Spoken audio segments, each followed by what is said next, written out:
Hi, எங்கள் வீட்டில் இன்றைக்கி வந்து கருவேப்பிலை சட்னி செஞ்சாங்க. ஸோ நார்மலாக ஆயில், கடலைப்பருப்பு அண்டு கொஞ்சம் நிறைய காஞ்ச மிளகாலாம் போட்டு நல்லா வதக்கிட்டு, அது காஷ்மீரி மிளகா அதனால தான் அதிகமாக இருக்குது.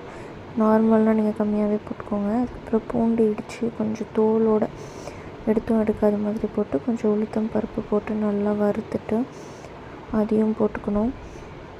நெக்ஸ்ட்டு வந்து கருவேப்பிலை நிறைய கருவேப்பிலை இருந்துச்சு அண்ட் ரொம்ப நல்லதும் கூட.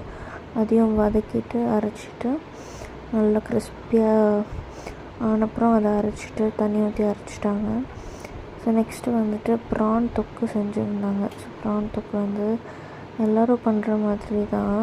இது இஞ்சி பூண்டு பேஸ்ட்டு, ஆனியன், பச்சை மிளகா, நிறைய சின்ன வெங்காயம், கொஞ்சம் பெரிய வெங்காயம், ஆயிலெலாம் போட்டு நல்லா வதக்கிட்டாங்க.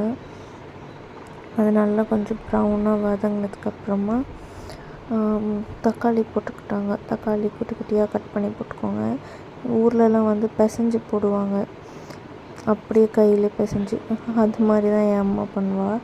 ஸோ வந்து தக்காளி போட்டு அதுக்கப்புறமா மசாலாஸ் எல்லாம் மல்லித்தூள், கொஞ்சம் மிளகாத்தூள் எல்லாமே போட்டு நல்லா க்ளீனாக மஞ்சத்தூள் போட்டு வாஷ் பண்ண ப்ரான் க்ளீனாக கழுவி அதையும் எடுத்து போட்டாச்சு. போட்டுட்டு உடையாமல் அதை கிளறிட்டு